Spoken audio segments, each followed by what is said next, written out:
మన ధ్యాన గ్రంథంలో నుంచి సంఖ్యాకాండం నుంచి గతించిన వారంలో మనం వాక్యంలో కొన్ని మాటలు విలువైన మాటలు మరి ఆశ్రయపురం గురించిన విలువైన మాటలు మనం జ్ఞాపకం చేసుకున్నాం. దీంట్లో ఆశ్రయపురాల గురించి మాట్లాడుతూ 48 ఆశ్రయపురాలు అన్నాడు.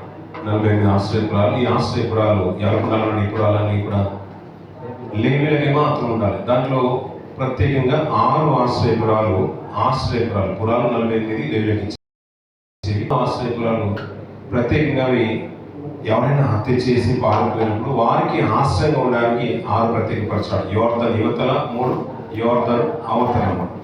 వీటి గురించి ప్రస్తావన గతించిన దినాల్లో వినడం 6 ఆశ్రయపురాలు పాత నిబంధనలు కనబడుతున్నాయి. కనబడుతున్నాడు. ఆయన ఆశ్రయ దుర్గం అనే మాటలు కొన్ని విషయాలు మనం జ్ఞాపకం చేసుకున్నప్పుడు మరి ఒకవేళ దైవికంగా యాక్సిడెంట్గా ఎవరైనా చనిపోతే వారు హత్య చేస్తే అంటే అనుకోని రీతిలో వారి చేత హత్య చేయబడితే అది దైవికమన్నా అనుకోని రీతిగా యాక్సిడెంటల్గా ఇంటర్నేషనల్గా కాకుండా ఒక ఉద్దేశపూర్వకంగా కాకుండా జరిగిన హత్యను వారు తప్పించుకొని వెళ్ళిపోయి ఆశ్రయంగా అందులో ఉండడానికి ఆశ్రయపురం వారికి ఒక ఆశ్రయంగా ఉంటుంది. అలాగే యాజకుడు బ్రతికినంత కాలము అతను ఆశ్రయపురంలోనే ఉండాలన్నాడు. ప్రధాన యాజకుడు చనిపోయిన తర్వాత వాడు స్వేచ్ఛపరుడు తిరిగి తన స్వాస్థ్యంలోకి వెళ్ళిపోవచ్చు, ప్రభుభాగంలోకి తన కుటుంబంలోకి వెళ్ళిపోవచ్చు. ఎవరైనా ప్రాణహత్య కావాలని చేస్తే వారు సమాజం మీద ప్రధాన యాజకుడు తీర్పు తీర్చవచ్చు అన్నాడు. దాన్ని వారికి హత్యకు ప్రతి హత్య వారిని చంపవచ్చు, శిక్ష విధించవచ్చు అనే మాటలు మనం విన్నాం.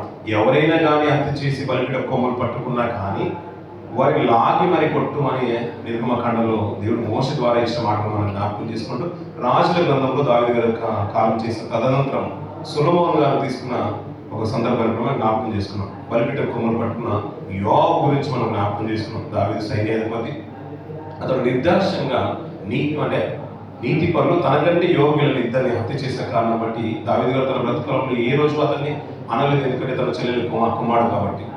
అలా అనకపోయిన తన మరణకాలం సమీపించినప్పుడు తన కుమార్తె చెప్పిన మాట, సొలొమోను గారితో చెప్పిన మాట, వారి నెరసిన తల వెంట్రుకలతో నెమ్మదిగా సమాధులకు మాత్రం వారిని వెళ్ళనివ్వద్దు, దానికి తీర్పు తీర్చమన్నప్పుడు ఈయన పారిపోయి బలిపీఠ కొమ్మలు పట్టుకున్నప్పుడు అక్కడ నుంచి లాగి మరి అతను చంపిన సందర్భాన్ని మనం జ్ఞాపకం చేసుకున్నాం. చివరికి ఎలాంటి హత్య అయినా, ఎలాంటి పాపం చేసినా, అపరాధం చేసినా, దోషం చేసినా ఒకవేళ మన ప్రభువుని నమ్ముకొని ఆయన మన పాపాలను ఒప్పుకుంటుంది, ఎలాంటి ప్రాణహత్య దోషమైనా ఆయన క్షమించడానికి ఆయన ఎల్లప్పుడూ సంసిద్ధులనే మాట మనం జ్ఞాపకం చేసుకునే కార్యక్రమాన్ని మనం ఊహించుకుని గతించిన వార భాగంలో ఈరోజు అధ్యాయము 36వ అధ్యాయం 35వ అధ్యాయం చివరి భాగంలో అంటున్న మాట ఏంటంటే, దేవుడు అంటున్న మాట, మీరు నివసించే దేశంలో అపవిత్రపరచకూడదు, అందులో నేను మీ మధ్య నివసించుచున్నాను, నిజముగా యెహోవాను నేను ఇశ్రాయేలు మధ్య నివసించున్నాను. అంటే నేనున్నాను, అంటే దేవుడు ఉన్న సందర్భంలో ఇప్పుడు అప్పుడప్పుడు అధికారి ఉన్నా, మన తండ్రి ఉన్నా, తల్లి వచ్చిన, మమ్మీ వచ్చిన, డాడీ వచ్చిన,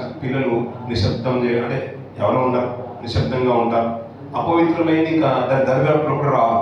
పిల్లలు ఉన్నా అంటే ఎలా ఆడుకున్నా, ఆట పట్టించినా కానీ తల్లిదండ్రులు ఉంటే కొద్దిగా నెమ్మదిగా కామ్గా ఉంటారు. అలాంటిది అధికారి ఉన్నప్పుడు, మనకంటే పెద్దలు ఉన్నప్పుడు, సీనియర్స్ ఉన్నప్పుడు మనం ఇంకా కొద్దిగా నీట్గా అంటే సిన్సియర్గా ఉంటాం, ఒబిడియంట్గా ఉంటాం. అలాంటిది ఒక రాజులే ఉన్నారు అనుకోండి, ఇంకా సెక్యూరిటీ ఎక్కువ ఉంటుంది కాబట్టి ఎలాంటి అవాంఛనీయ కార్యక్రమాలకు ఇంకా అలాంటి ఆలోచన కూడా మనం రానివ్వం. దేవుడు ఉన్నప్పుడు ఇంకా దేవుడు అంటున్న మాట, నేను వాళ్ళ మధ్యలో ఉంటాను కాబట్టి అపవిత్రమైనది ఏది కూడా మీ మధ్య ఉండడానికి వీలేదు. అందుకనే సన్నిధిలో ఉన్నప్పుడు అంట ఆయన ప్రజల మధ్య ఉంటున్నాడు కాబట్టి అపవిత్రంగా ఏది కూడా ఇశ్రాయేలు మధ్యలో ఉండడానికి వీలేదు. ఎందుకంటే ఇక్కడ నుంచి సాహసం చేసేది మీతో పాటు నేను పరిశుద్ధుని కాబట్టి మీరు కూడా పరిశుద్ధులైన మాటను జ్ఞాపకం చేస్తున్న మాట, ఆ సందర్భాన్ని బట్టి మనం ఊహించుకోవడం జరిగింది. పిల్లలు 36వ అధ్యాయంలో ఇందులో ప్రాముఖ్యంగా కొన్ని సందర్భాలు మనకు కనబడుతూ ఉంటాయి. పిల్లలు మొదటి కొన్ని మాటలు మనం చూద్దాం. పిల్లలు 36వ అధ్యాయం సంఖ్యాకాండం మొదటి కొన్ని మాటలు చూద్దాం.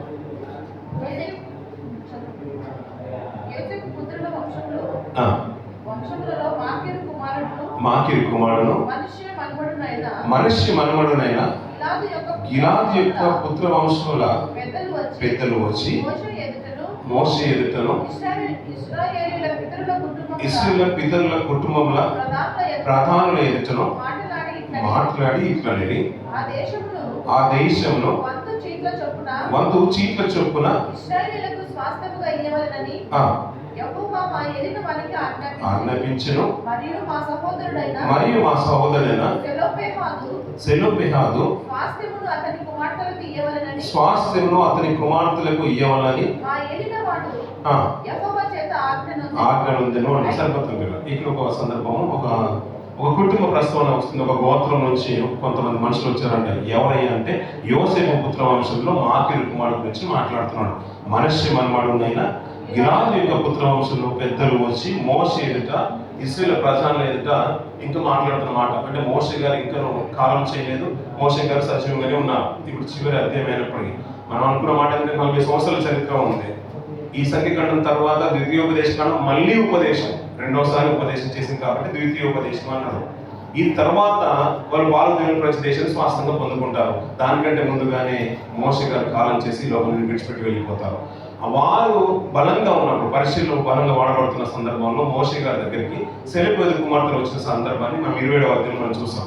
ఇక్కడ అదే ప్రస్తావన మళ్ళీ తీసుకొస్తున్నారు. ఇప్పుడు సెలోపెహాదు కుమార్తెలు రాలేదు, కానీ వారి వంశంలో ఉన్న గోత్రంలో ఉన్న వారి కుటుంబీకులు వచ్చి మాట్లాడుతున్న మాట ఏంటంటే, అంటే సెలోపెహాదు యొక్క కుటుంబంలో కుమారులు లేరని సందర్భం మనకు బాగా తెలుసు. వారు కుమారులు లేరు కాబట్టి వారి యొక్క బంధువర్గం వచ్చి పెద్దలు వచ్చి పెద్ద ఎదుట ఒక ప్రస్తావన తీసుకొచ్చారయ్యా.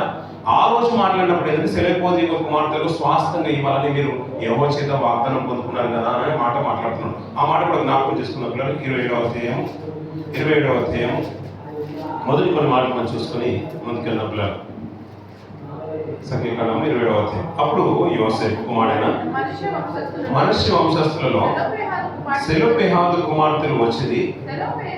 సెలోపెహాదు ఏసేలు కుమారుడును గిలాదు మనమడును మాకీరు మునిమనుడై ఉండెను. అతని కుమార్తెల పేర్లు మహలా, నోయా, హోగ్లా, మిల్కా, తిర్సానునవి. వారు ప్రత్యక్ష గుడారం ఎదుట ద్వారం వద్ద మోషే ఎదుటను యాజకుడైన ఎలియాజరు ఎదుటను ప్రధానుల ఎదుటను సర్వ సమాజం ఎదుటను మా తండ్రి అరణ్యంలో మరణమాయను. అతడు కోరవు సమూహంలో అనగా యెహోవాకు విరోధంగా కూడిన వారి సమూహంలో ఉండలేదు, కానీ మృతి పొందెను. అతనికి కుమారులు కలగలేదు. అతనికి కుమారులు లేనంత మాత్రము చేత మాసిపోనేలా సహోదరులతో పాటు